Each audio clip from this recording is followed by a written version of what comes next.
सत्कारयोग कर्मचारी साथियों, जिन्ने भी जुझारू साथी इत्थे पहुंचे ने, सूरबीर योधे इत्थे पहुंचे ने, सारिਆਂ ਦਾ जॉइंट एक्शन कमेटी वालों तह दिलों धन्नवाद आ। सो साथियों, ये लड़ाई अपने हकों की आ, अपनी निज खातर आ, अपने फायदे की आ, ते एडी वड्डी स्ट्रेंथ होने के बावजूद भी आप बहुत घट आए हैं। ते जे अपनी स्वार्थ की लड़ाई दे विच भी आपां पूरी गिनती दे विच नहीं आ सके, ते सोच के देखो कि जे समाज की लड़ाई लड़नी पई वो किवें होएगी। सो जे आपां गल करिए मंगा बारे, तो एक फाइल मूव हो चुकी है। तुहाडी इन्फॉर्मेशन ली जरा तुहानूं हौसला रखना पैना, दिल ते पत्थर रखना पैना। सुनन च आया कि एक फाइल मूव हुई है, नो वर्क नो पे।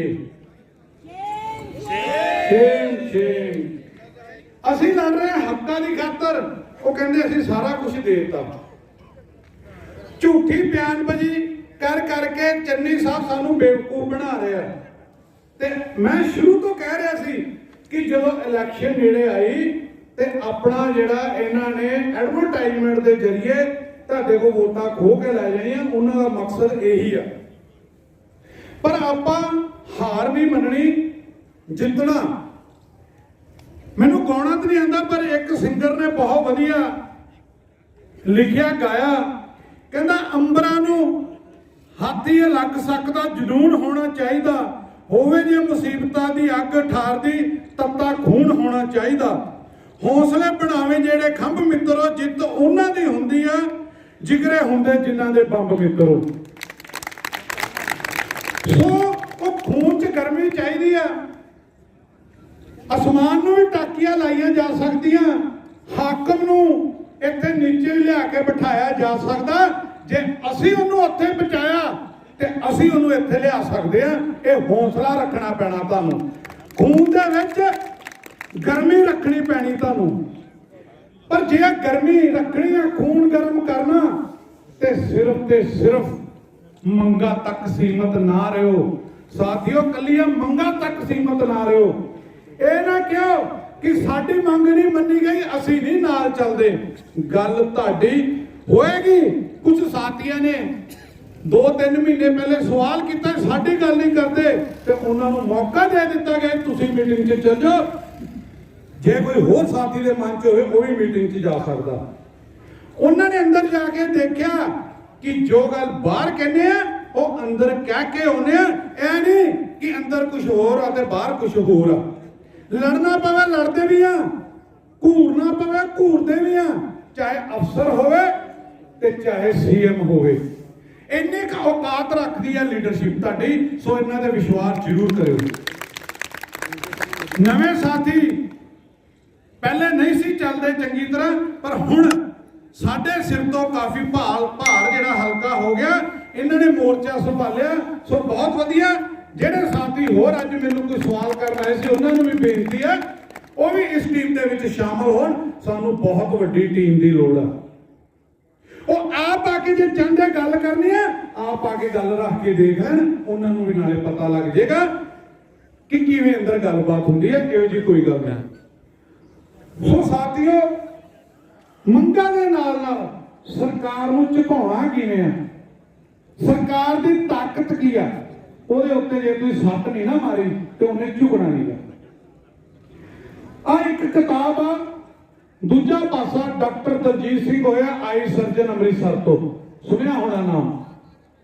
ਸੋ ਇਹਨਾਂ ਨੇ ਲਿਖਿਆ, ਇਹਦੇ ਵਿੱਚ ਉਹਨਾਂ ਨੇ ਟੌਰਾਂ ਬਾਰੇ ਲਿਖਿਆ ਵੀ ਕਿਵੇਂ ਇਲੂਮੀਨਾਟਿਸ, ਰੌਥਚਾਈਲਡ ਨਾਮ ਦੀਆਂ ਸੰਸਥਾਵਾਂ ਸੰਸਾਰ ਦੇ ਉੱਤੇ ਕਾਬਜ ਹੋਈਆਂ ਨੇ, किवें ਉਹ ਹੋਰ ਤਾਕਤਾਂ ਦੇ ਨਾਲ ਮਿਲ ਕੇ ਜਿਹੜੇ ਟ੍ਰੇਨ ਟਾਵਰ ਅਮਰੀਕਾ ਦੇ ਵਿੱਚ ਘੇਰੇ ਸੀਗੇ, ਉਹਦੇ ਪਿੱਛੇ ਕੀ ਸਟੋਰੀ ਆ, ਕਿੰਨੇ ਲੋਕਾਂ ਦਾ ਉਹਦੇ ਵਿੱਚ ਮਾਰ ਦਿੱਤਾ ਗਿਆ ਸਿਰਫ ਚੰਦ ਰੁਪਏ ਦੀ ਖਾਤਰ। ਉਹੋ ਹੀ ਰੌਥਚਾਈਲਡ, ਉਹੋ ਹੀ ਜਿਹੜੇ ਇਲੂਮੀਨਾਟਿਸ, ਉਹੋ ਜਿਹੇ ਹੋਰ ਕਈ ਗਰੁੱਪ ਇਸ ਸੰਸਾਰ ਨੂੰ ਆਪਣੇ ਕਬਜ਼ੇ ਦੇ ਵਿੱਚ ਲੈ ਰਹੇ ਨੇ। ਸੋ ਜੋ ਗੱਲਾਂ ਮੈਂ ਕਹਿੰਦਾ ਉਹਨੂੰ ਪ੍ਰੂਵ ਕਰਨ ਲੱਗਾ कि यह दूजा पासा का जिहड़ा एंड वाला हिस्सा ਉਹਦੇ ਵਿੱਚ डॉक्टर दलजीत सिंह लिखदा कहंदा इउं लगदा है जिवें इंसानां दा ठाठा मारदा समुंदर एक भेडां दा इज्जड़ बन गया होवे। आपां सारे भेडां दा इज्जड़ बन गए होइए। इस इज्जड़ दी सोच नूं मुट्ठी विच रखण अते उंगली उत्ते नचाउण लई खबरां फिल्मां ਅਤੇ ਟਿੱਪਣੀਆਂ ਤੇ ਇਸ਼ਤਿਹਾਰਾਂ ਦੇ ਜਥਾ ਸੰਭਵ ਹਿੱਸੇ ਆਉਂਦੇ ਹਨ। ਇਹਨਾਂ ਦੇ ਨਾਲ ਆਪਾਂ ਨੂੰ ਵਰਗਲਾਇਆ ਜਾਂਦਾ। ਇਹ ਸਮਝਣਾ ਮੁਸ਼ਕਿਲ ਹੁੰਦਾ ਹੈ ਕਿ ਕੋਈ ਖਬਰ ਦਾ ਮਦਾਰੀ ਉਹਨਾਂ ਦੇ ਨਾਲ ਖੇਡ ਕਰ ਰਿਹਾ ਹੈ ਜਾਂ ਕਰ ਚੁੱਕਾ ਹੈ। ਉਹਨਾਂ ਦੇ ਖਰੇ ਖੋਟੇ ਦੀ ਤਮੀਜ਼ ਕਰਨ ਦੀ ਸਮਝ ਤਾਂ ਖਬਰਾਂ ਦੇ ਵਾਤਾਵਰਣ ਹੱਥੋਂ ਚਿਰਕਾਉਣੀ ਕਤਲ ਹੋ ਚੁੱਕੀ ਹੁੰਦੀ ਹੈ। ਹਰ ਖਬਰ ਦੇ ਪਿੱਛੇ, ਹਰ ਇਸ਼ਤਿਹਾਰ ਦੇ ਪਿੱਛੇ ਕਿਸੇ ਨਾ ਕਿਸੇ ਦਾ फायदा छुपिया होता है। अज तुसी देख रहे हो कि चन्नी साहब के पोस्टर घरों बाहर निकलो तुहानू फ्लैक्सां मिलदियां ने, थोड़ी अगे जाओ होर्डिंग मिलती है, थोड़ी होर अगे जाओ वड्डे वड्डे बैनर मिलते हैं। सवेरे सुते उठो उठते अखां मलदे तुहाडा पहला काम की होंदा अखबार देखना। उहदे विच पहले पन्ने ते चन्नी साहब की वड्डी सारी खबर हुंदी आ। केजरीवाल की होंदी आ वादा हुंदा, केजरीवाल का एक होर वादा। चन्नी सरकार ने वादे पूरे किए। एक जना वादे करी जा रहा इश्तिहारां च ते एक जना इश्तिहारां च वादे पूरे करी जा रहा। किहड़े वादे पूरे हो गए दस दो तुहाडा? कहंदा मैं पे कमीशन देता। किहो जिहा पे कमीशन देता? 125 डीए बनता 113 दिता। डेट ऑफ प्रमोशन तो देना नहीं, हर पे कमीशन दिता ਉਹਦੇ ਵਿੱਚ ਤੁਸੀਂ ਮੰਗਣਾ ਪਾ ਰਹੇ ਹੋ। नवे बच्चों को कोई फायदा नहीं हो रहा। जेडे 2000 तो बाद 2020 तो बाद उन्होंने सहमत पे कमीशन देता। आवादे पूरे करते तुसी। कच्चे मुलाजम कहते असं पक्के करते, आउटसोर्स वाले पक्के करते। 10-10 हज़ार रुपया 5-5 हज़ार रुपया सरकार तनख्वाह लै रहा कि ये शोषण नहीं। पर होर्डिंगां दे नाल तुहानू वरगलाया जा रहा। तुसी की सोचते हो कि हवा बन गई। सर्वे आ रहा क्यों सर्वे करता? 400 बंदे पुछ के पंजाब का सर्वे हो जाऊगा। कांग्रेस जी 78 सीटां लेके जा रही है, तुसी वोटां पा दोगे कांग्रेस नूं? क्यों? क्योंकि तुहाडी मानसिकता नूं समझदे होए कि ये लोग जिवें इहदे क्या ये भेडां ने, आपां नूं भेडां समझ के साडे को वोटां लैणियां। चाहे वो अकाली दल होवे, चाहे कांग्रेस होवे, चाहे केजरीवाल होवे, आम आदमी पार्टी होवे, सारे ने तुहाडा शोषण करना। कि दिल्ली च सारे वादे पूरे हो गए? क्यों मैं गल्लां करदा राजनीतिक, क्यों बार बार गल्लां कर रहा? मैं कर रहा, दलजीत सिंह ने भी कीतियां, होर भी लोग कर रहे हैं। क्यों? क्योंकि 4.5 साल पौने 5 साल साडा जिहड़ा हैगा इन्हां ने शोषण करना ते उस तो बाद वोटां लैके फिर 4.5 साल शोषण करना। ये शोषण तो बचन का तरीका तुसी लभना, तुसी लोगों ने लभना। नहीं लभोगे तो अगले 4.5 साल लिए भाई आप जुत्तियां खाने लिए तैयार हो जाइए। खानियां तुसी नहीं खानियां तो फिर आपां नूं विचार करना पऊगा। आपां नूं कई तत्थां ते विचार करना पएगा। जिवें मैं दस्सिया ਵੱਡੇ ਵੱਡੇ ਜਿਹੜੇ ਘਰਾਣੇ ਆ, ਸੰਸਾਰ ਪ੍ਰਸਿੱਧ ਘਰਾਣੇ ਆ, ਉਹ ਦੇਸ਼ਾਂ ਦੇ ਜਿਹੜੇ ਦੂਜੇ ਘਰਾਣੇ ਜਿਵੇਂ ਅੰਬਾਨੀ ਅਡਾਨੀ ਉਹਨਾਂ ਨਾਲ ਮਿਲ ਕੇ ਸਾਡੀ ਜਿਹੜੀ ਵਿਵਸਥਾ ਇਕਨੋਮਿਕਲ ਸਿਸਟਮ ਆ ਉਹਦੇ ਉੱਤੇ ਕਾਬਜ ਹੋ ਜਾਂਦੇ ਨੇ। ਉੱਤੇ ਕਾਬਜ ਹੋ ਕੇ ਆਪਣੇ ਮਨਪਸੰਦ ਤਰੀਕੇ ਦੇ ਕਾਨੂੰਨ ਕਢਵਾਉਂਦੇ ਨੇ। ਉਹਨਾਂ ਨੂੰ ਲੱਖਾਂ ਕਰੋੜਾਂ ਰੁਪਏ ਦੇ ਜਿਹੜੇ ਡਾਲਰ ਦੇ ਹਿਸਾਬ ਨਾਲ, ਲੱਖਾਂ ਕਰੋੜਾਂ ਡਾਲਰਾਂ ਦੇ ਹਿਸਾਬ ਨਾਲ ਕਰਜ਼ੇ ਮਾਫ ਹੁੰਦੇ ਨੇ। वो पहले ही अमीर आ, फिर कर्जे माफ कर देते हैं। वड्डे वड्डे जेडे साडे सहकारी संस्थावां जिवें BSNL आ, रेलवे आ, उन्हां नूं प्राइवेट कर दिता जाता। उन्हां दे उत्ते घराणे बैठ जांदे ने। इसी तरह आउटसोर्स चलदा। वो की कीता जांदा? वो भी किसी संस्थावां नूं आउटसोर्स ते जेडे भर्ती कीते ना बंदियां दी खरीदो फरोख्त हुंदी आ। उन्हां को काम लिया जांदा ज़्यादा ते पैसे दिते जाते हैं थोड़े। किड्डा वड्डा शोषण हो रहा। कौन कर रहा? इस सिस्टम कर रहा। इस सिस्टम दे विच जिथे ताकत आ उहदा नजायज फायदा उठा के तुहाडे उत्ते कानून अलग, अपने लिए कानून अलग। जिवें आपां छोटी जी गल करिए, वड्डे ना जाइए ਇਹ ਗੱਲਾਂ ਤੇ ਆਪਾਂ ਕਿਵੇਂ ਅਫੈਕਟਡ ਹੋ ਰਹੇ। ਕੱਲ ਵੀ ਦੱਸਿਆ ਸੀ ਕਿ ਉਹਨਾਂ ਨੂੰ 7-7 8-8 ਪੈਨਸ਼ਨਾਂ ਦੀ ਲੋੜ ਆ, ਤੁਹਾਨੂੰ ਪੈਨਸ਼ਨਾਂ ਦੀ ਲੋੜ ਨਹੀਂ। ਬਣਾ ਲਿਆ ਉਹਨਾਂ ਨੇ ਆਪਣੇ ਲਈ ਅਲੱਗ ਰੂਲ ਤੇ ਤੁਹਾਡੇ ਲਈ ਅਲੱਗ ਰੂਲ। ਆਪਣੇ ਬੱਚਿਆਂ ਲਈ ਚੇਅਰਮੈਨੀਆਂ, ਕਾਰਾਂ, ਗੱਡੀਆਂ, ਬੰਗਲੇ, ਪੌਣੇ 5 ਸਾਲ ਹੋ ਗਏ ਉਹ ਚੇਅਰਮੈਨੀਆਂ ਵੰਡ ਰਹੇ ਤੇ ਤੁਹਾਡੇ ਬੱਚਿਆਂ ਲਈ ਆਊਟਸੋਰਸ ਤੇ ਉਹ ਵੀ ਜੇ ਕਿਸਮਤ ਹੋਵੇ, ਨਹੀਂ ਤਾਂ ਉਹ ਵੀ ਘਰ ਵਿਹਲੇ ਬੈਠੇ ਆ। ਤੇ ਜੇ ਨੌਕਰੀ ਮੰਗਣ ਆਉਣ, ਕਲਿਆਣਕਾਰੀ ਰਾਜ ਆ। ਕਲਿਆਣਕਾਰੀ ਰਾਜ ਕਲਿਆਣ ਕਰਨਾ, ਤੇ ਕਲਿਆਣ ਕਿਵੇਂ ਹੁੰਦਾ? ਡੰਡੇ ਮਾਰ ਕੇ। ਉਹ ਦੇਖਿਆ ਨਹੀਂ ਇੱਕ ਡੀਐਸਪੀ ਕਿਵੇਂ ਕੁੱਟ ਰਿਹਾ ਬੰਦੇ ਨੂੰ ਬੁਰੀ ਤਰ੍ਹਾਂ ਨਾਲ। ਸਾਡੇ ਮੁਲਾਜ਼ਮਾਂ ਨੂੰ ਬੱਸਾਂ ਦੇ ਵਿੱਚ ਵਾੜੇ, ਖਿੜਕੀਆਂ ਥਾਣੀ ਡੰਡੇ ਮਾਰੇ ਜਾ ਰਹੇ। ਲੱਖ ਲਾਹਨਤਾਂ ਇਹੋ ਜਿਹੀਆਂ ਸਰਕਾਰਾਂ ਦੇ ਤੇ ਇਹੋ ਜਿਹੇ ਸਿਸਟਮ ਦੇ। ਤੇ ਸਾਨੂੰ ਕੀ ਚਾਹੀਦਾ? ਡੀਏ, ਏਰੀਅਲ ਪੇ ਕਮਿਸ਼ਨ, ਸਮਾਜ ਮਰਦਾ ਮਰ ਜੇ। ਸਾਡੇ ਬੱਚੇ ਭਾਵੇਂ ਆਉਣ ਵਾਲੇ ਟਾਈਮ 'ਚ ਗੁਲਾਮ ਬਣਾ ਲੈ ਜਾਣ, ਨਸ਼ੇੜੀ ਬਣਾ ਲੈ ਜਾਣ, ਸਾਨੂੰ ਕੀ ਤੁਹਾਨੂੰ ਪਤਾ? ਤੁਹਾਡਾ ਬੱਚਾ ਜਿਹੜਾ ਘਰ 'ਚ ਤੁਹਾਡੇ ਕੋਲ 2 ਜਾਂ 4 ਜਾਂ 6 ਘੰਟੇ ਰਹਿੰਦਾ, ਬਾਕੀ ਤਾਂ ਸੌਂਦਾ ਰਾਤ ਨੂੰ, ਉਹ ਜਿਹੜੀ ਕੰਪਨੀ ਸੁਸਾਇਟੀ 'ਚ ਰਹਿੰਦਾ, ਉਹ ਕਿਹੋ ਜਿਹੀ ਸੁਸਾਇਟੀ ਆ? ਕੀ ਇਹ ਰਾਜਨੀਤਿਕ ਲੋਕ ਉਹ ਸੁਸਾਇਟੀ ਸੁਧਾਰ ਦੇਣਗੇ? ਕਿੰਨੇ ਸੁਧਾਰਨੀ ਆ? ਤੁਸੀਂ, ਅਸੀਂ ਸੁਧਾਰਨੀ ਆ। ਫਿਰ ਬੱਚਿਆਂ ਦੇ ਭਵਿੱਖ ਦੇ ਨਾਲ ਅਸੀਂ ਕਿਉਂ ਖਿਲਵਾੜ ਕਰ ਰਹੇ ਹਾਂ? ਕਿਉਂ ਨਹੀਂ ਉਹ ਲੜਾਈ ਲਈ ਅੱਗੇ ਆਉਂਦੇ? ਕੀ ਆ ਯਾਰ, ਆਪਣੇ ਕੋਲ ਜਿਵੇਂ ਕੱਲ ਦੱਸਿਆ ਸੀਗਾ, ਗੱਲ ਆਪਾਂ ਕੀਤੀ ਸੀ, ਕੱਲ ਛੋਟੇ ਸਾਹਿਬਜ਼ਾਦਿਆਂ ਦਾ ਸ਼ਹੀਦੀ ਦਿਹਾੜਾ ਸੀ। ਉਹਨਾਂ ਨੇ ਸ਼ਹਾਦਤਾਂ ਦੇ ਜਾਮ ਪੀਤੇ। ਕਿਉਂ? ਕਿਉਂਕਿ ਉਹ ਸਮਾਜ ਦੀ ਲੜਾਈ ਸੀ, ਸਿਸਟਮ ਦੇ ਵਿਰੁੱਧ ਲੜਾਈ ਸੀਗੀ, ਅਤਿਆਚਾਰ ਦੇ ਵਿਰੁੱਧ ਲੜਾਈ ਸੀ। ਤੇ ਉਸ ਪਿਤਾ ਨੇ, ਦਸਮ ਪਿਤਾ ਨੇ ਸਾਰੇ ਆਪਣੇ ਬੱਚੇ ਵੀ ਵਾਰਤੇ। ਤੇ ਅਸੀਂ ਕਹਿੰਦੇ ਨਾ, ਸਾਡੀ ਮੰਗ ਕਰੋਗੇ ਤੇ ਅਸੀਂ ਐਸੋਸੀਏਸ਼ਨ ਦੇ ਨਾਲ, ਨਹੀਂ ਤਾਂ ਅਸੀਂ ਚੱਲੇ ਭਾਈ। ਨੁਕਸਾਨ ਕਿਹਦਾ ਹੋਊਗਾ? ਆਪਣਾ। ਤੇ ਆਪ ਅੱਗੇ ਆ ਜਾਓ। ਅੱਜ ਨਵੇਂ ਸਾਥੀ ਅੱਗੇ ਆਏ ਆ ਤੇ ਹੁਣ ਤੁਸੀਂ ਵੀ ਆ ਜਾਓ ਅੱਗੇ। ਤੁਹਾਨੂੰ ਤਾਂ ਅਸੀਂ ਆਵਾਜ਼ਾਂ ਮਾਰ ਰਹੇ ਆ, ਇਹ ਪਲੇਟਫਾਰਮ ਤੁਹਾਨੂੰ ਆਵਾਜ਼ਾਂ ਮਾਰ ਰਿਹਾ। ਆਓ ਆਪਾਂ ਇਹਨਾਂ ਨੂੰ ਡਰਾਈਏ, ਆਪਾਂ ਆਪਣਾ ਮੰਗਾ ਵੀ ਲਵਾਂਗੇ ਤੇ ਨਾਲ ਦੀ ਨਾਲ ਜਿਹੜੀਆਂ ਹੈਗੀਆਂ ਆਪਣੇ ਬੱਚਿਆਂ ਦਾ ਭਵਿੱਖ ਵੀ ਜਿਹੜਾ ਉਹ ਸੁਧਾਰਾਂਗੇ। ਸੋ ਜੇ ਗੱਲ ਕੀਤੀ ਜਾਵੇ ਧਾਰਮਿਕ ਦੇ ਇਹਨੂੰ ਐਂਗਲ ਤੋਂ ਜੇ ਸਮਝਣ ਦੀ ਕੋਸ਼ਿਸ਼ ਕੀਤੀ ਜਾਵੇ ਤਾਂ ਉਹਦੇ ਵਿੱਚ ਵੀ ਕਿਹੜਾ ਬਾਬੇ ਨਾਨਕ ਨੇ ਕਿਹਾ ਵੀ ਸਿਰਫ ਵਾਹਿਗੁਰੂ ਵਾਹਿਗੁਰੂ ਕੱਲਾ ਹੀ ਜਾਪ ਕਰੋ, ਸਮਾਜ ਲਈ ਕੁਛ ਨਾ ਕਰੋ। ਗੁਰੂ ਨਾਨਕ ਦੇਵ ਜੀ ਕਹਿੰਦੇ ਦੰਦੇ ਦੋਸ਼ ਨਾ ਦਿਓ ਕਿਸੇ, ਦੋਸ਼ ਕਰਮਾ ਆਪਣਿਆਂ। ਜੋ ਮੈਂ ਕੀਆ ਸੋ ਮੈਂ ਪਾਇਆ, ਦੋਸ਼ ਨਾ ਦੀਜੇ ਅਵਰ ਜਨਾ। ਦੂਜਿਆਂ ਨੂੰ ਕੀ ਦੋਸ਼ ਦਿੰਦੇ? ਦੋਸ਼ ਆਪਣਾ। ਆਪਾਂ ਸਿਸਟਮ ਨੂੰ ਖੁੱਲ੍ਹ ਦੇਤੀ ਵੀ ਕਰੀ ਜਾਓ ਕਰੀ ਜਾਓ, ਅਸੀਂ ਤਾਂ ਤੁਹਾਡੇ ਤੋਂ ਆਸ ਕਰਨੀ ਜਾਂ ਦੋਸ਼ ਦੇਵਾਂਗੇ। ਦੂਜਿਆਂ ਨੂੰ ਦੋਸ਼ ਦੇ ਕੇ ਕੁਛ ਨਹੀਂ ਬਣਨਾ, ਆਪ ਕਰਨਾ ਪੈਣਾ। ਸੋ ਉਹਨਾਂ ਨੇ ਇਹ ਵੀ ਕਿਹਾ ਆਪਣ ਹੱਥੀ ਆਪਣਾ ਆਪੇ ਹੀ ਕਾਜ ਸਵਾਰੀਏ। ਇਹ ਸਿਸਟਮ, ਇਹ ਸਮਾਜ, ਇਹ ਰਾਜਨੀਤਿਕ ਸਿਸਟਮ ਆਪਾਂ ਬਦਲਣਾ। ਜਦੋਂ ਬਾਬਰ ਨੇ ਹਿੰਦੁਸਤਾਨ ਤੇ ਹਮਲਾ ਕੀਤਾ ਤਾਂ ਸੈਦਪੁਰ ਇੱਕ ਜਗ੍ਹਾ ਹੈਗੀ ਆ, ਐਮਨਾਬਾਦ ਅੱਜ ਕੱਲ ਉਹਨੂੰ ਕਹਿੰਦੇ ਆ।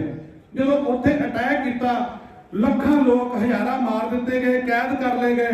ਤਾਂ ਉਹਨੂੰ ਗੁਰੂ ਨਾਨਕ ਦੇਵ ਜੀ ਆਪਣੀ ਜਿਹੜੀ ਕਿਸੇ ਉਦਾਸੀ ਤੇ ਸੀ, ਉਹ ਉਹਦੇ ਨੇੜੇ ਤੇੜੇ ਸੀ, ਉੱਥੇ ਆਏ। ਉਹਨਾਂ ਨੇ ਹਾਲ ਦੇਖ ਕੇ ਵਰਣਨ ਕੀਤਾ ਵੀ ਕਹਿੰਦੇ ਵੀ ਪਾਪ ਕੀ ਜੰਜ ਲੈ ਕਾਬੁਲ ਧਾਇਆ, ਜੋਰੀ ਮੰਗੇ ਦਾਨ ਵੇ ਲਾਲੋ। ਜੇ ਆ ਪੂਰਾ ਤੁਸੀਂ ਇਹਦਾ ਨਿਚੋੜ ਕੱਢੋਗੇ, ਸ਼ਬਦ ਪੜੋਗੇ, ਇਹਦੇ ਸਰਲਤ ਕਰੋਗੇ ਤਾਂ ਉਹਦੇ ਵਿੱਚ ਉਹਨਾਂ ਨੇ ਬਾਬਰ ਦੇ ਵਿਰੁੱਧ ਆਵਾਜ਼ ਉਠਾਈ ਆ ਕਿ ਕਿਵੇਂ ਉਹ ਆਇਆ, ਕਿਵੇਂ ਉਹਨੇ ਜ਼ੁਲਮ ਕੀਤਾ ਤੇ ਕਿਉਂ ਉਹ ਜ਼ੁਲਮ ਦੇ ਆਪਾਂ ਸ਼ਿਕਾਰ ਹੋਏ। ਕਿਉਂਕਿ ਉਸ ਸਮੇਂ ਦੇ ਜਿਹੜੇ ਆਪਣੇ ਸੂਰਬੀਰ ਯੋਧੇ ਐਸ਼ੀ ਦੇ ਵਿੱਚ ਪਏ ਹੋਏ ਸੀ, ਉਹਨਾਂ ਨੇ ਬਾਬਰ ਦਾ ਸਾਹਮਣਾ ਨਹੀਂ ਕੀਤਾ। ਇਸ ਕਰਕੇ ਸਾਨੂੰ ਇਹ ਸਾਰਾ ਕੁਝ ਝੱਲਣਾ ਪਿਆ। ਸੋ ਇਹ ਚੀਜ਼ਾਂ ਕਿਉਂ ਆ, ਕਿਉਂ ਉਹਨਾਂ ਨੇ ਉਲੇਖ ਕੀਤਾ ਕਿ ਅਸੀਂ ਸਮਝੀਏ ਤਾਂ ਕਿ ਅਸੀਂ ਅੱਗੇ ਮੁਕਾਬਲਾ ਕਰ ਸਕੀਏ ਜਿਹੜਾ ਸਮਾਜ ਦੇ ਵਿੱਚ ਗਲਤ ਕੰਮ ਹੋ ਰਿਹਾ। ਸੋ ਇਹ ਵੀ ਲਿਖਿਆ ਜੋ ਤੋਂ ਪ੍ਰੇਮ ਖੇਲਣ ਕਾ ਚਾਓ, ਸਿਰ ਧਰ ਗਲੀ ਮੇਰੀ ਆਓ, ਇਤ ਮਾਰਗ ਪੈਰ ਧਰੀਜੇ, ਸਿਰ ਦੀਜੇ ਕਾਂ ਨਾ ਕੀਜੇ। ਕਿਹਦੇ ਲਈ ਲਿਖਿਆ? ਆਪਣੇ ਲਈ, ਕਿ ਜਦੋਂ ਤੁਸੀਂ ਇਸ ਮਾਰਗ ਤੇ ਚੱਲਣਾ ਬਲੀਦਾਨ ਦੇਣਾ ਪੈਣਾ। ਹੁਣ ਮੈਂ ਗੱਲ ਉੱਥੇ ਲਿਆਣਾ ਕਿ ਜੇ ਉਹਨਾਂ ਨੇ ਫਾਈਲ ਤੋੜਤੀ, ਨੋ ਵਰਕ ਨੋ ਪੇ, ਤੇ ਫਿਰ ਡਰਨਾ ਨਹੀਂ। ਜੇ ਉਹ ਛੋਟੇ ਸਾਹਿਬਜ਼ਾਦੇ ਸ਼ਹੀਦੀਆਂ ਦੇ ਸਕਦੇ ਆ, ਸ਼ਹਾਦਤਾਂ ਦੇ ਸਕਦੇ ਆ, ਆਪਾਂ 5-7 ਦਿਨਾਂ ਦੀ ਤਨਖਾਹ ਛੱਡ ਸਕਦੇ ਕਿ ਨਹੀਂ ਛੱਡ ਸਕਦੇ? ਦੱਸੋ। ਛੱਡ ਸਕਦੇ। ਮੁਲਾਜ਼ਮ ਏਕਤਾ ਜਿੰਦਾਬਾਦ जिंदाबाद जिंदाबाद ਮੁਲਾਜ਼ਮ ਏਕਤਾ ਜਿੰਦਾਬਾਦ जिंदाबाद जिंदाबाद। ਸੋ ਸਾਥੀਓ ਡਰਨਾ ਨਹੀਂਗਾ। ਕਦੀ ਆਪਾਂ ਨੂੰ ਨੁਕਸਾਨ ਵੀ ਹੁੰਦੇ ਨੇ, ਕਈ ਵਾਰ ਕਈ ਕੰਪਨੀਆਂ ਵੀ ਲੁੱਟਦੀਆਂ ਨੇ, ਕਈ ਵਾਰ ਬਿੱਲ ਵੀ ਇੰਨਾ ਜ਼ਿਆਦਾ ਆ ਜਾਂਦਾ ਗਰਮੀਆਂ ਦੇ ਵਿੱਚ 10-10 15-15 ਹਜ਼ਾਰ 20-20 ਹਜ਼ਾਰ ਨੂੰ ਅਸੀਂ ਸਹਿਣ ਕਰਦੇ। ਕਰਨੀਆਂ ਕਰ ਲਓ, ਫਿਰ ਤਨਖਾਹ ਕੱਟ ਲਓ, ਦੇਖ ਲਓ ਫਿਰ ਕਿਵੇਂ ਹੜਤਾਲ ਬੰਦ ਹੁੰਦੀ ਆ। ਚੱਲਣ ਦਾ ਕੋਡ ਆਫ ਕੰਡਕਟ ਤੱਕ ਐਵੇਂ ਚੱਲੂ ਕੰਮ। ਫਿਰ ਐਲਾਨ ਕਰਦਾ ਸੈਕਟਰੀਏਟ ਇੱਥੋਂ ਵੀ ਉੱਠੇਗਾ, ਪਹਿਲਾਂ ਤੁਸੀਂ ਤਨਖਾਹਾਂ ਕੱਟ ਲਓ, ਫੇਰ ਹੀ ਮੰਗਾਂ ਦੀ ਗੱਲ ਕਰਾਂਗੇ, ਫਿਰ ਦੇਖਾਂਗੇ। ਤੇ ਜੇ ਉਹ ਕੋਡ ਆਫ ਕੰਡਕਟ ਲੱਗ ਗਿਆ, ਘਬਰਾਉਣਾ ਨਹੀਂਗਾ, ਝੰਡੇ ਮਾਰਚ ਕਰਾਂਗੇ, ਲੋਕਾਂ ਨੂੰ ਅਸਲੀਅਤ ਦੱਸਾਂਗੇ ਵੀ ਆ ਜਿਹੜੇ ਵੱਡੇ ਮਗਰਮੱਛ ਤੁਰੇ ਫਿਰਦੇ ਆ, ਇਹਨਾਂ ਨੇ ਤੁਹਾਡੇ ਨਾਲ ਕਿਵੇਂ ਫਰੇਬ ਕੀਤਾ। ਦੇ ਲੋ ਐਡਵਰਟਾਈਜ਼ਮੈਂਟਾਂ, ਅਸੀਂ ਵੀ ਐਡਵਰਟਾਈਜ਼ਮੈਂਟਾਂ ਦੇ ਦਾਂਗੇ। ਸੋ ਸਾਥੀਓ ਜੇ ਨਹੀਂ ਗੱਲ ਬਣਦੀ ਤੇ ਸਾਨੂੰ ਅਗਲੇ ਐਂਗਲ ਤੋਂ ਸੋਚਣਾ ਪਏਗਾ ਕਿ ਆਪਾਂ ਕੀ ਵਿਗਾੜ ਸਕਦੇ ਇਹਦਾ। ਕਿ ਕੋਡ ਆਫ ਕੰਡਕਟ ਤੋਂ ਬਸ ਸ਼ਾਂਤ ਹੋ ਜਾਣਗੇ? ਸੋਚ ਕੇ ਦੇਖੋ, ਕੋਡ ਆਫ ਕੰਡਕਟ ਤੋਂ ਬਾਅਦ ਵੀ ਆਪਾਂ ਅੱਗੇ ਚੱਲਣਾ। ਦੂਜਾ ਪੱਧਰ, ਫਿਰ ਵੋਟਾਂ ਪੈਣੀਆਂ। ਤੀਜਾ ਪੱਧਰ, ਤੇ ਫਿਰ ਵੋਟ ਕਿਹਨੂੰ ਪਾਉਣੀ ਹੈ ਸੋਚਣਾ ਪਊਗਾ। ਇਹਨਾਂ ਨੂੰ ਤੇ ਕਾਲੀਆਂ ਨੂੰ ਤੇ ਆਮ ਆਦਮੀ, ਇੱਕ ਅਜੇ ਕਿਸਾਨਾਂ ਦਾ ਵੀ ਗਰੁੱਪ ਆ ਗਿਆ। ਇਹ ਵਿਚਾਰ ਕਰੋ, ਵਿਚਾਰ ਜ਼ਰੂਰੀ ਆ। ਉਹ ਲੋਕ ਵੀ ਸਾਡੇ ਵਾਂਗੂ ਜਿਹੜੇ ਆ ਜਿੱਤ ਕੇ ਆਏ, ਸੰਘਰਸ਼ ਕਰਕੇ ਆਏ ਆ, ਤੇ ਉਹ ਸਾਡੇ ਬਾਰੇ ਕੀ ਸੋਚਦੇ ਆ ਇਹ ਵੇਖਣਾ ਪਏਗਾ। ਤੇ ਜੇ ਸਾਡੀ ਕਿਸੇ ਨਾਲ ਨਹੀਂ ਨਾ ਗੱਲ ਬਣੀ ਤੇ ਇੱਕ ਵਿਚਾਰ ਆ, ਉਹ ਤੁਹਾਨੂੰ ਸੰਵਿਧਾਨ ਨੇ ਹੱਕ ਦਿੱਤਾ, ਅੱਜ ਆਪਣੇ ਦਿਮਾਗ 'ਚ ਬਿਠਾ ਲਓ। 117 ਸੀਟਾਂ ਦੇ ਤੁਹਾਡਾ ਇੱਕ ਕੈਂਡੀਡੇਟ ਹੋਊਗਾ, ਤੁਹਾਡੀ ਪੂਰੀ ਇੱਕ ਪਾਰਟੀ ਹੋਏਗੀ ਜਿਹਦੇ ਪ੍ਰਧਾਨ ਜਨਰਲ ਸੈਕਟਰੀ ਨੁਮਾਇੰਦੇ ਤੁਸੀਂ ਖੁਦ ਹੋਵੋਗੇ। ਉਹ ਇਸ ਸਰਕਾਰ ਦਾ ਬੁਰਾ ਹਾਲ ਕਰ ਦੇਗੀ। ਉਹ ਹੈਗੀ ਨੋਟਾ ਨੋਟਾ ਨੋਟਾ। ਹੁਣ ਕਈ ਸਾਥੀ ਸਵਾਲ ਕਰਨਗੇ, ਨੋਟਾਂ ਨੂੰ ਪਾ ਕੇ ਦੇ ਇੱਕ ਨੂੰ ਹਰਾ ਦੋਗੇ, ਦੂਜੇ ਨੂੰ ਜਿਤਾ ਦੋਗੇ, ਸਾਡੇ ਵੱਲੋਂ ਸਾਰੇ ਜਿਹੜੇ ਨੇਰੇ ਖੂਹ 'ਚ ਡਿੱਗਣ ਜਾ ਕੇ ਅਸੀਂ ਕੀ ਲੈਣਾ, ਕੋਈ ਜਿੱਤੇ ਤੇ ਕੋਈ ਹਾਰੇ। ਪਰ ਨੋਟਾਂ ਨਾਲ ਕੀ ਹੋਊਗਾ ਜੇ ਅਸੀਂ ਕਹਿੰਦੇ 40-50 ਲੱਖ ਪਾ ਦੋ ਇੱਕ ਸਾਈਡ ਤੇ ਵੋਟ, ਕੀ ਹੋ ਜਾਏਗਾ ਕਿ ਪਤਾ ਲੱਗ ਜੂਗੀ ਪੰਜਾਬ ਦੀ ਨੰਬਰ 1 ਪਾਰਟੀ ਨੋਟਾ। ਜੇ ਤੁਸੀਂ ਕਹਿੰਦੇ ਹੋ ਤੁਸੀਂ 40 ਲੱਖ ਹੋ, ਪਾਓ ਆਪਣੇ ਬੱਚਿਆਂ ਦੀਆਂ, ਪਾਓ ਆਪਣੇ ਮਾਂ-ਬਾਪ ਦੀਆਂ, ਪਾਓ ਆਪਣੇ ਰਿਸ਼ਤੇਦਾਰਾਂ ਦੀਆਂ ਵੋਟਾਂ। ਇੱਕ ਪਲੇਟਫਾਰਮ ਖੜਾ ਕਰ ਦੋ, 40 ਲੱਖ ਦਾ ਪਲੇਟਫਾਰਮ ਖੜਿਆ ਹੈ। ਕੋਈ ਪਾਰਟੀ ਹੈ ਜੀ ਜਿਹਦੇ ਕੋਲ 40 ਲੱਖ ਦਾ ਵੋਟ ਬੈਂਕ ਹੋਵੇ, ਜਦੋਂ ਵੋਟਾਂ ਆਣਗੀਆਂ ਉਹਨਾਂ ਦੀਆਂ ਵੋਟਾਂ ਗਿਣ ਲਓ, ਤੁਹਾਡੇ ਤੋਂ ਉੱਤੇ ਨਹੀਂ ਜਾ ਸਕਦੀਆਂ। ਹੋਏਗਾ ਕਿ ਨਹੀਂ? ਆਪਾਂ ਇੱਕ ਨਵੇਂ ਸਮਾਜ ਸਿਰਜੇ ਨਾਲ ਜਾਵਾਂਗੇ। ਉਹ ਕਿਵੇਂ? ਪਾਰਟੀਆਂ ਨੂੰ ਪਤਾ ਲੱਗ ਜੂ ਪਹਿਲੇ ਗੱਲ ਤੇ ਕਿ ਇਹ 40-50 ਲੱਖ ਲੋਕ ਇੱਕ ਪਾਸੇ ਹੋ ਗਏ ਨੇ। ਤੇ ਜਦੋਂ ਇਹ ਖੇਡਾਂ ਲੰਬੀਆਂ ਹੁੰਦੀਆਂ ਨੇ, ਇਹ ਨਹੀਂ ਵੀ ਆਪਾਂ ਸ਼ਾਰਟ ਸਿਰਫ ਇਹ ਕਹਿਣਾ ਡੀਏ ਮਿਲ ਗਿਆ ਘਰ ਬਹਿ ਗਏ, ਪੁਰਾਣਾ ਜਿਹੜਾ 7th pay commission 6th pay commission ਪੈ ਘਰ ਬਹਿ ਗਏ, ਪੁਰਾਣੀ ਪੈਨਸ਼ਨ ਘਰ ਬਹਿ ਗਏ। ਨਹੀਂ, ਹੋਰ ਨਵੀਆਂ ਚੁਣੌਤੀਆਂ ਆ ਜਾਣੀਆਂ, ਉਹ ਸਿਸਟਮ ਨੇ ਬਣਾ ਦੇਣੀਆਂ। ਤੁਸੀਂ ਫਿਰ ਲੜਨਾ, ਉਹ ਸਿਸਟਮ ਨੂੰ ਬਦਲਣਾ। ਤੇ ਜਦੋਂ ਤੁਸੀਂ 40-50 ਲੱਖ ਰਾਜਨੀਤਿਕ ਤੌਰ ਤੇ ਇੱਕ ਹੋ ਗਏ ਤਾਂ ਉਹੀ ਪਾਰਟੀਆਂ ਨੇ ਕਹਿਣਾ ਕਿ ਇਹਨਾਂ ਕੋਲ ਜਾਓ, ਕਿਉਂਕਿ ਇਹ ਜਾਂ ਹਰਾਉਂਦੇ ਨੇ ਤੇ ਜਾਂ ਜਿਤਾਉਂਦੇ ਨੇ। ਇਹਨਾਂ ਦੇ ਕੰਮ ਕਰੋ, ਇਹਨਾਂ ਦੀਆਂ ਮੰਗਾਂ ਮੰਨੋ। ਇਹ ਇੱਕ ਕਾਡਰ 40-50 ਲੱਖ ਦਾ, ਇਹ ਪੰਜਾਬ 'ਚ ਸੁਪਰੀਮ ਆ। ਇਹਨਾਂ ਨੇ ਸਰਕਾਰਾਂ ਤੋੜਨੀਆਂ ਤੇ ਇਹਨਾਂ ਨੇ ਬਣਾਉਣੀਆਂ ਪਹਿਲਾ ਫਾਇਦਾ। जिंदाबाद ਜਿੰਦਾਬਾਦ। ਦੂਜਾ ਫਾਇਦਾ ਕੀ ਹੋਊਗਾ ਕਿ ਆਉਣ ਵਾਲੇ ਸਮੇਂ ਦੇ ਵਿੱਚ ਇਹ 40-50 ਲੱਖ ਦੇ ਕਾਡਰ ਵਿੱਚੋਂ ਤੁਹਾਡੇ ਆਪਣੇ ਨੁਮਾਇੰਦੇ ਨਿਕਲਣਗੇ ਜਿਹੜੇ ਕਹਿਣਗੇ ਅਸੀਂ ਸਮਾਜ ਸੇਵਾ ਕਰਨਾ। ਉਹਨਾਂ ਨੂੰ ਤੁਸੀਂ ਚੁਣੋਗੇ, ਉਹਨਾਂ ਨੂੰ ਤੁਸੀਂ ਅੱਗੇ ਲਿਆਓਗੇ। ਉਹ ਤੁਹਾਡੇ ਲਈ ਉੱਥੇ ਜਾ ਕੇ ਵਿਧਾਨ ਸਭਾ 'ਚ ਰੂਲ ਘੜਨਗੇ, ਰੂਲ ਅਮੈਂਡ ਕਰਨਗੇ। ਤੁਹਾਡੇ ਹੱਕ ਦੇ ਵਿੱਚ ਜਿਹੜੇ ਆ ਜਿਹੋ ਜਿਹਾ ਤੁਸੀਂ ਚਾਹੁੰਦੇ ਹੋ ਉਹ ਚੀਜ਼ਾਂ ਕਰਨਗੇ। ਸਾਨੂੰ ਦੂਜੀਆਂ ਪਾਰਟੀਆਂ ਦੇਖਣ ਦੀ ਲੋੜ ਨਹੀਂ ਪਏਗੀ। ਜੋ ਅਸੀਂ ਨਿਰਧਾਰਿਤ ਕਰਾਂਗੇ ਉਹ ਉਹਨਾਂ ਦੇ ਉੱਤੇ ਉਹਨਾਂ ਨੂੰ ਚੱਲਣਾ ਪੈਣਾ। ਨਹੀਂ ਤਾਂ ਉਹਨਾਂ ਨੂੰ ਪਤਾ 40-50 ਲੱਖ ਦਾ ਕਾਡਰ ਫਿਰ ਜਿਹੜਾ ਹੈਗਾ ਇਹ ਨੁਕਸਾਨ ਕਰੇਗਾ। ਮੁਲਾਜ਼ਮਾਂ ਦੇ ਨਾਲ ਆਮ ਸਮਾਜ ਦਾ ਬੰਦਾ ਜੋੜਨਾ ਪਊ, ਉਹਨਾਂ ਨੂੰ ਦੱਸਣਾ ਪਊ ਵੀ ਇਹ ਕੰਟਰੈਕਚੁਅਲ ਸਿਸਟਮ, ਆਊਟਸੋਰਸ ਸਿਸਟਮ ਸਾਡੇ ਲਈ ਨਹੀਂ, ਇਹ ਤੁਹਾਡੇ ਲਈ ਆ, ਤੁਹਾਡੇ ਬੱਚਿਆਂ ਲਈ ਆ, ਆਉਣ ਵਾਲੀ ਪੀੜ੍ਹੀ ਲਈ ਆ। ਇਹਦੇ ਵਿੱਚ ਸ਼ੋਸ਼ਣ ਹੋਣਾ। ਅਸੀਂ ਤਾਂ ਸਰਕਾਰ ਵਿਰੁੱਧ ਧਰਨੇ ਮੁਜ਼ਾਹਰੇ ਕਰਦੇ ਹਾਂ, ਅਸੀਂ ਤਾਂ ਸਰਕਾਰ ਵਿਰੁੱਧ ਲੜਦੇ ਹਾਂ। ਇਹ ਪੈਨਸ਼ਨ ਜਿਹੜੀ ਹੈ 7-7 ਲੈਂਦੇ ਆ, ਅਸੀਂ ਮੰਗਦੇ ਤੁਹਾਡੇ ਬੱਚਿਆਂ ਨੂੰ ਪੂਰੀ ਪੈਨਸ਼ਨ ਮਿਲੇ ਤਾਂ ਕਿ ਸਰਕਾਰੀ ਨੌਕਰੀ ਦਾ ਫਾਇਦਾ ਹੋਵੇ। ਇਹ ਅਸੀਂ ਨਹੀਂ ਮੰਗਦੇ, ਸਾਡੇ ਲਈ ਨਹੀਂ ਹੈਗੀ, ਇਹ ਆਉਣ ਵਾਲੀ ਪੀੜ੍ਹੀ ਲਈ ਆ, ਆਪਣੇ ਤੁਹਾਡੇ ਸਾਡੇ ਬੱਚਿਆਂ ਲਈ ਆ। ਇਹ ਸਮਾਜ ਦੀ ਲੜਾਈ ਆ। ਅਸੀਂ ਤਾਂ ਧਰਨੇ ਮੁਜ਼ਾਹਰੇ ਕਰਦੇ ਆ, ਅਸੀਂ ਤਾਂ ਨੋਟਾਂ ਦੇ ਵੱਲ ਵੱਧ ਰਹੇ ਆ। ਇਹ ਲੜਾਈ ਤੁਹਾਡੀ ਆ। ਇਸ ਤਰ੍ਹਾਂ ਦੱਸਣਾ ਪਊ ਕਿ ਇਹ ਆਪ ਮੋਟੀਆਂ ਤਨਖਾਹਾਂ ਲੈਂਦੇ ਨੇ ਤੇ ਸਾਡੀ ਆਉਣ ਵਾਲੀ ਪੀੜ੍ਹੀ ਲਈ ਕਹਿੰਦੇ ਸੈਂਟਰ ਦੀਆਂ ਨੀਤੀਆਂ ਲਾਗੂ ਕਰਨੀਆਂ। ਇੱਥੇ ਕਹਿੰਦੇ ਸੀ ਕਿਸਾਨਾਂ ਦੇ ਬਿੱਲਾਂ ਦੇ ਹੱਕ 'ਚ ਉਹਨਾਂ ਦਾ ਵਿਰੋਧ ਕਰਦੇ ਨੇ ਸੈਂਟਰ ਦਾ, ਤੇ ਦੂਜੀ ਸਾਈਡ ਤੇ ਦੂਜਾ ਪੱਖ ਕੀ ਆ, ਸੈਂਟਰ ਦੀਆਂ ਨੀਤੀਆਂ ਲਿਆ ਕੇ 7th ਪੇ ਕਮਿਸ਼ਨ ਆਉਣ ਵਾਲੀ ਪੀੜ੍ਹੀ ਦੇ ਉੱਤੇ ਲਾ ਰਿਹਾ। ਪੰਜਾਬ ਦਾ ਪੇ ਕਮਿਸ਼ਨ ਖਤਮ ਕਰ ਰਿਹਾ। ਕਿਉਂ? ਕਿਉਂਕਿ ਇਹ ਸੈਂਟਰ ਪੱਖੀ ਨੇ, ਇਹ ਮਿਲੇ ਹੋਏ ਨੇ। ਇਹ ਦੱਸਣਾ ਪਊ ਕਿ ਇਹ ਤੁਹਾਡੇ ਤੇ ਆਉਣ ਵਾਲੀ ਜਿਹੜੀ ਆ ਸਰਕਾਰ ਬੱਚੇ ਆ ਉਹਨਾਂ ਦੇ ਉੱਤੇ ਇਹਨਾਂ ਨੇ ਸ਼ੋਸ਼ਣ ਕਿਵੇਂ ਕਰਨਾ। ਅਸੀਂ ਤਾਂ ਧਰਨੇ ਮੁਜ਼ਾਹਰੇ ਕਰ ਰਹੇ ਹਾਂ। ਆਓ ਇਕੱਠੇ ਹੋਈਏ, ਆਉਣ ਵਾਲੀ ਪੀੜ੍ਹੀ ਨੂੰ ਬਚਾਈਏ, ਪੰਜਾਬ ਨੂੰ ਨਸ਼ਾ ਮੁਕਤ ਕਰਾਈਏ, ਨੌਜਵਾਨਾਂ ਦੇ ਹੱਕ ਦਵਾਈਏ। ਜਿਹੜਾ ਭੇਦਭਾਵ ਸਾਡੇ 'ਚ ਪਾਇਆ ਉਹਨੂੰ ਦੂਰ ਕਰੀਏ, ਕਿਉਂਕਿ ਪ੍ਰਮਾਤਮਾ ਇੱਕ ਆ, ਅਸੀਂ ਸਾਰੇ ਉਹਦੇ ਬੱਚੇ ਆ। ਸਾਡੇ ਵਿੱਚ ਕੋਈ ਜਾਤ ਪਾਤ ਕੋਈ ਧਰਮ ਨਹੀਂ ਹੈਗਾ। ਸਭ ਤੋਂ ਪਹਿਲੇ ਇਨਸਾਨ ਆ। ਆਓ ਇਹਦਾ ਪ੍ਰਚਾਰ ਕਰੀਏ। ਤੇ ਇਹਦਾ ਪ੍ਰਚਾਰ ਸੁਖਚੈਨ ਖਹਿਰੇ ਨੇ, ਬਲਰਾਜ ਸਿੰਘ ਨੇ, ਗੁਰਪ੍ਰੀਤ ਨੇ, ਸ਼ਾਮਲਾਲ ਸ਼ਰਮਾ ਜੀ ਨੇ ਨਹੀਂ ਕਰਨਾ। ਇਹਦਾ ਪ੍ਰਚਾਰ ਤੁਸੀਂ ਲੋਕਾਂ ਨੇ ਕਰਨਾ। ਇਹ ਜਿਹੜਾ ਸਰਕਾਰੀ ਪ੍ਰਚਾਰ ਆ ਇਹਦਾ ਆਪਾਂ ਸਾਹਮਣੇ ਕਰਨਾ, ਇੱਕ ਇੱਕ ਨੇ ਕਰਨਾ, ਇੱਕ ਇੱਕ ਦਾ ਫਰਜ਼ ਬਣਦਾ। ਆਓ ਇਕੱਠੇ ਹੋ ਕੇ ਇਹਨਾਂ ਨੂੰ ਜਵਾਬ ਦਈਏ। ਇਹ ਪੁੱਛਦੇ ਕੀ ਕਰ ਲਓਗੇ। ਇੱਕ ਦਿਨ ਅਸੀਂ ਮਿਲਣ ਗਏ, ਸਾਡੇ ਇੱਕ ਸਾਥੀ ਆ ਕੋਆਪਰੇਸ਼ਨ ਡਿਪਾਰਟਮੈਂਟ ਦੇ ਮਸੀਹ ਸਾਹਿਬ, ਉਹਨਾਂ ਦੀ ਬਦਲੀ ਕਰਤੀ ਮੰਤਰੀ ਸਾਹਿਬ ਨੇ। ਅਸੀਂ ਮੰਤਰੀ ਸਾਹਿਬ ਨੂੰ ਮਿਲੇ, ਸਾਰਿਆਂ ਨੂੰ ਮਿਲੇ। ਸੀਐਮ ਸਾਹਿਬ ਨੇ ਹੁਕਮ ਕਰਤੇ ਕਿ ਇਹ ਬਦਲੀ ਰੱਦ ਕੀਤੀ ਜਾਵੇ। ਤੇ ਸੁਖਜਿੰਦਰ ਰੰਧਾਵਾ ਕਹਿੰਦਾ ਮੈਂ ਤਾਂ ਨਹੀਂ ਕਰਦਾ। ਕੀ ਮਤਲਬ? ਇੱਕ ਮੁੱਖ ਮੰਤਰੀ ਇੱਕ ਮੁੱਖ ਮੰਤਰੀ ਤੋਂ ਉੱਪਰ ਹੋ ਗਿਆ, ਟਿੱਚ ਸਮਝਦਾ ਮੁੱਖ ਮੰਤਰੀ ਨੂੰ, ਕਹਿੰਦਾ ਮੈਂ ਨਹੀਂ ਕਰਦਾ। ਜੇ ਕਹਿਤਾ ਮੁੱਖ ਮੰਤਰੀ ਮੈਂ ਨਹੀਂ ਕਰਦਾ। ਜਦੋਂ ਅਸੀਂ ਤ੍ਰਿਪਤ ਰਜਿੰਦਰ ਬਾਜਵਾ ਜੀ ਉੱਥੇ ਬੈਠੇ, ਕਾਫੀ ਭੀੜ ਸੀਗੀ। ਅਸੀਂ ਕਹਿੰਦੇ ਸਾਡਾ ਮਸਲਾ ਹੱਲ ਕਰੋ। ਕਹਿੰਦੇ ਆਓ ਮੈਂ ਚੱਲਦਾ। ਅੰਦਰ ਗਏ ਤਾਂ ਉੱਥੇ 8-10 ਮੰਤਰੀ। ਸੁਖਜਿੰਦਰ ਰੰਧਾਵੇ ਨੇ ਕੀ ਕਿਹਾ, ਹੁਣ ਜਰਾ ਧਿਆਨ ਨਾਲ ਸੁਣਿਓ। ਕਹਿੰਦਾ ਮੁਲਾਜ਼ਮਾਂ ਨੇ ਨਹੀਂ ਰੱਖਣਾ, ਇਹਨਾਂ ਨੂੰ ਬੰਦੇ ਮੈਨੂੰ ਬਣਾਉਣੇ ਹੁੰਦੇ ਆ।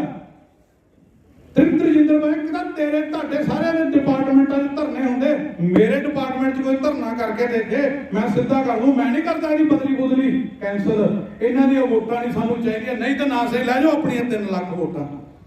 ਉਹਨੂੰ ਪਤੰਦਰ ਨੂੰ ਇੰਨਾ ਹੀ ਨਹੀਂ ਪਤਾ ਕਿ ਅਸੀਂ 3 ਲੱਖ ਆ, ਰਿਟਾਇਰੀ 3.25 ਲੱਖ ਆ, ਕੰਟਰੈਕਚੁਅਲ ਕੰਮ ਆ, ਆਊਟਸੋਰਸ ਵਾਲੇ ਕੰਮ ਆ, ਸਾਡੇ ਆਪਣੇ ਪਰਿਵਾਰ ਆ, ਸਾਡੇ ਦੋਸਤ ਆ, ਸਾਡੇ ਸਕੇ ਸੰਬੰਧੀ ਆ। ਉਹ ਬਈ ਤੂੰ 3 ਲੱਖ ਤੇ ਗਿਣ ਲਿਆ, ਤੂੰ ਅੱਗੇ ਵੀ ਗਿਣ ਲਾ। ਕੀ ਆ ਕੀ ਉਹਦਾ ਕੋਈ ਬਦਲਾ ਲੈਣਾ ਬਣਦਾ ਕਿ ਨਹੀਂ ਬਣਦਾ? ਬਦਲਾ ਲੈਣਾ ਦੱਸੋ।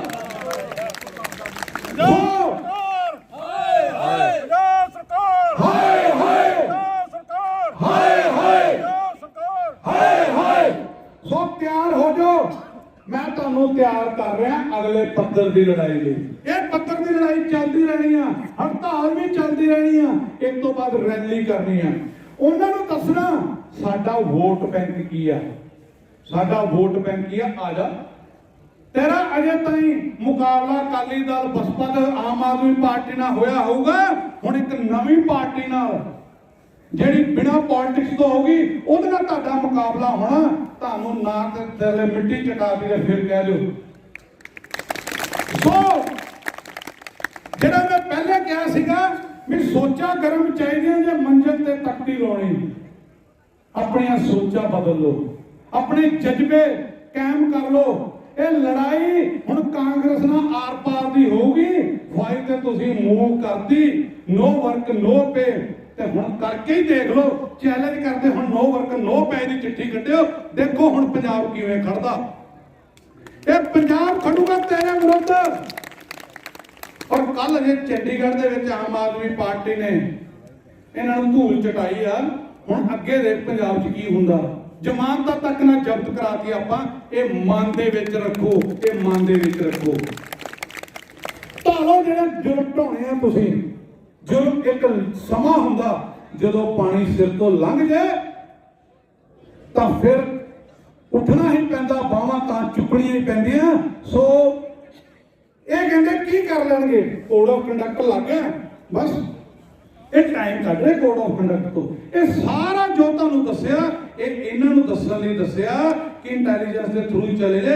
ਅਸੀਂ ਕੋਡ ਆਫ ਕੰਡਕਟ ਤੋਂ ਬਾਅਦ ਵੀ ਅੱਗੇ ਤਿਆਰ ਹੋਈ ਬੈਠੇ। ਸਾਡੇ ਜਿਹੜੇ ਅਗਲਾ ਸੰਘਰਸ਼ ਤਿਆਰ ਆ ਜਿਹੜਾ ਅਸੀਂ ਕੋਡ ਆਫ ਕੰਡਕਟ ਤੋਂ ਬਾਅਦ ਚਲਾਣਾ, ਜਿਹਦੇ ਨਾਲ ਅਸੀਂ ਤੁਹਾਨੂੰ ਪੰਜਾਬ ਤੋਂ ਖਤਮ ਕਰਨਾ। ਸੋ ਸਾਰੇ ਸਾਥੀ ਅੱਗੇ ਬੇਨਤੀ ਆ ਕਿ ਇਹਨਾਂ ਦੀ ਜਿਹੜੀ ਇਸ਼ਤਿਹਾਰ ਕਰ ਰਹੇ ਨੇ, ਜਿਹੜੀ ਐਡਵਰਟਾਈਜ਼, ਉਹਦਾ ਸਾਹਮਣਾ ਆਪਾਂ ਕਰਨਾ। ਨੰਬਰ 1 ਆਪਣੇ ਦਿਮਾਗ 'ਚ ਬਿਠਾ ਲਓ। ਨੰਬਰ 2 ਤੇ ਇਹ ਦਿਮਾਗ 'ਚ ਬਿਠਾ ਲਓ ਕਿ ਇਹ ਪੋਲੀਟੀਕਲ ਸਿਸਟਮ ਨੂੰ ਆਪਾਂ ਦਿਖਾਣਾ ਕਿ ਤੁਹਾਡੇ ਜਿਹੜੇ ਤੁਸੀਂ ਚਾਲਾਂ ਚੱਲਦੇ ਹੋ, ਇਹ ਚਾਲਾਂ ਜਿਹੜੀ ਅਸੀਂ ਆਣਾ, ਇਹ ਚਾਲਾਂ ਨੂੰ ਪੁੱਠੀ ਗੇੜੀ ਦੇ ਕੇ ਹੁਣ ਅਸੀਂ ਇਹ ਸਿਸਟਮ ਬਦਲ ਦੇਣਾ। ਅੱਗੇ ਤੁਸੀਂ ਬੇਵਕੂਫ ਬਣਾਉਂਦੇ ਸੀ, ਹੁਣ ਅਸੀਂ ਬੇਵਕੂਫ ਨਹੀਂ ਬਣਨਾ, ਬੇਵਕੂਫ ਤੁਹਾਨੂੰ ਬਣਾ ਦੇਣਾ। ਹਰ ਵਾਰ ਦਿਮਾਗ 'ਚ ਹੋਣਾ ਚਾਹੀਦਾ, ਜਿਵੇਂ ਘਰ ਬਾਰ ਤੁਸੀਂ ਸੋਚਦੇ ਹੋ ਬੱਚੇ ਨੂੰ ਕੀ ਕਰਾਵਾਂ, ਇਹਦੀ ਫੀਸ ਦੇਣੀ ਆ, ਇਹਦਾ ਜਿਹੜਾ ਚੰਗਾ ਫਿਊਚਰ ਬਣਾਉਣਾ, ਇਹ ਸਕੂਲ ਗਿਆ ਕਿ ਨਹੀਂ ਗਿਆ, ਇਹਦੇ ਨੰਬਰ ਕਿੰਨੇ ਆ, ਇਹਦਾ ਰਿਪੋਰਟ ਕਾਰਡ ਕੀ ਆ। ਪੇਰੈਂਟ ਟੀਚਰ ਮੀਟਿੰਗ 'ਚ ਜਾਂਦੇ ਹੋ, ਪੁੱਛਦੇ ਹੋ, ਸਾਰਾ ਦਿਨ ਵਿਚਾਰ ਕਰਦੇ ਹੋ ਬੱਚਿਆਂ ਬਾਰੇ।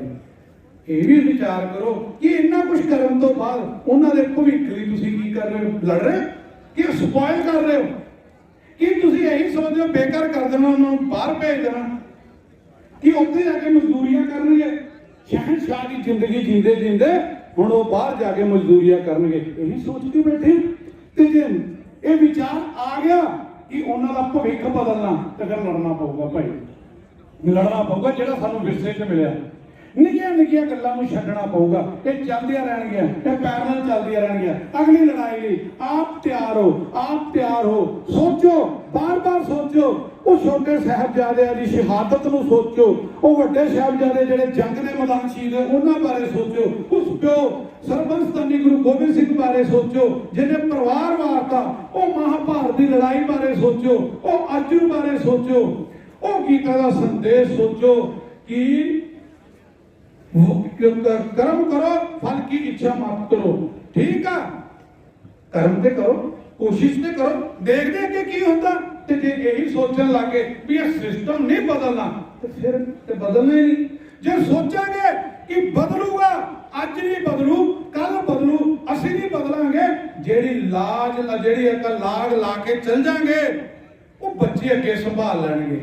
वो देखणगे साडे ਬਜ਼ੁਰਗਾਂ ਨੇ, ਸਾਡੇ ਪਿਓਾਂ ਨੇ ਇਹ ਲੜਾਈ ਲੜੀ ਸੀ, ਹੁਣ ਇਸ ਲੜਾਈ ਨੂੰ ਅੱਗੇ ਲੈ ਕੇ ਚੱਲੀਏ, ਪੰਜਾਬ ਬਦਲ ਜੂਗਾ। ਤੇ ਜੇ ਇਹੀ ਸੋਚ ਕੇ ਬੈਠੇ ਰਹੇ, ਭਗਤ ਸਿੰਘ ਵੀ ਸੋਚਦਾ ਰਹਿੰਦਾ ਕਿ ਮੈਂ ਕਾਹਨੂੰ ਸ਼ਹੀਦ ਹੋਣਾ, ਮੈਂ ਕਾਹਨੂੰ ਫਾਂਸੀ ਚੜਨਾ, ਪਤਾ ਨਹੀਂ ਦੇਸ਼ ਆਜ਼ਾਦ ਹੋਣਾ ਕਿ ਨਹੀਂ ਹੋਣਾ। ਕੀ ਪਤਾ ਉਹਦੀ ਆਜ਼ਾਦੀ ਨਹੀਂ ਦੇਸ਼ ਆਜ਼ਾਦ ਕਰਾਤਾ, ਉਹਦੀ ਸ਼ਹੀਦੀ ਨਹੀਂ, ਕੀ ਪਤਾ ਸਾਡਾ ਹੀ ਬਲਿਦਾਨ ਕੋਈ ਚੇਂਜ ਲਿਆਵੇ। ਭੋਰਾ ਭੋਰਾ ਕੋਸ਼ਿਸ਼ ਕਰੀਏ। ਸੋ ਸਾਰਿਆਂ ਨੂੰ ਬੇਨਤੀ ਆ, ਤੁਹਾਡੇ ਸਾਹਮਣੇ ਸਾਡੀ ਜੋ ਸੋਚ ਆ, ਅਸੀਂ ਤਾਂ ਤੁਹਾਨੂੰ ਸੋਚ ਦੱਸਦੇ ਵੀ ਅਸੀਂ ਲੜਨ ਲਈ ਤਿਆਰ ਆ। ਤੁਹਾਡਾ ਸਹਿਯੋਗ ਜ਼ਰੂਰੀ, ਹਰ ਤਰ੍ਹਾਂ ਦੀ ਲੜਾਈ ਲਈ ਤੁਹਾਡਾ ਸਹਿਯੋਗ ਜ਼ਰੂਰੀ ਆ।